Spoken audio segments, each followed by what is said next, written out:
you're a woman, you notice whenever you finish having sex with a man, with your partner, there is always this bleeding or spotting.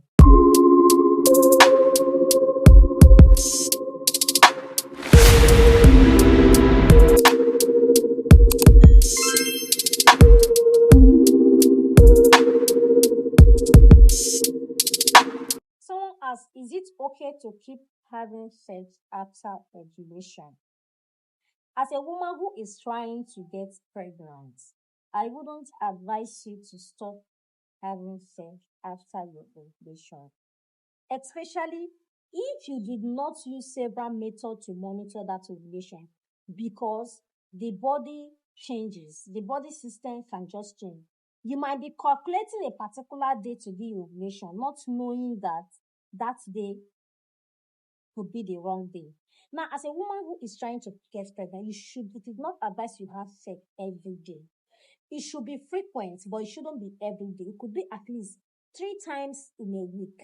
That is okay. Okay? It is advised you have sex more during your fertile window, which is the 5 days leading to your ovulation.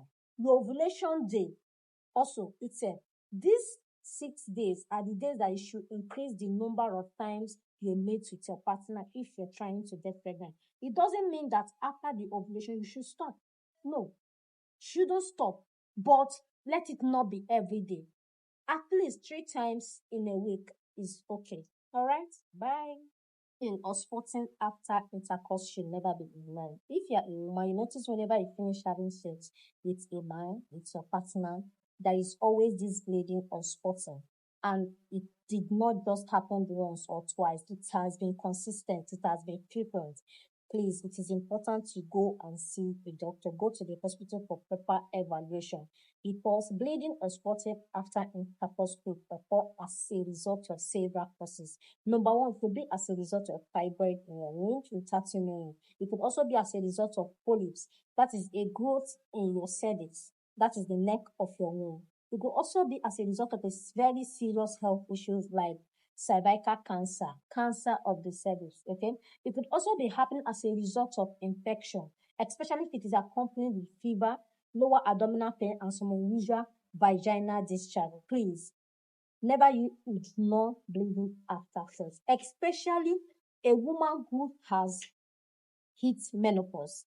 Postmenopausal woman, at any point you notice bleeding or spotting after intercourse, do not ignore it. Quickly go to the hospital for proper evaluation. Remember, early interventions leads to good prognosis. Okay, bye. What you should do after intercourse to reduce your risk of having urinary tract infection. To some person, that name urinary tract infection, it sounds so common, so simple. Now, I need you to understand that if urinary tract infection is not well treated, it can actually affect your kidneys. Most kidney problems people have today is as a result of urinary tract infection. So it is important you pay attention. Number one thing you should do after having sex to prevent urinary tract infection, go to the restroom and ease yourself. Urinate, empty that your bladder. After that, use a plain clean water to wash that area. You, the man, wash your penis very well. The woman, wash your vulva, the outer part of your vagina. Don't dip your hand inside that hole and say you're washing it. Don't touch that area. Leave it alone. Wash only the outer part. If you're not comfortable using only plain clean water, you can use unscented soap with plain clean water to wash. Do not douche.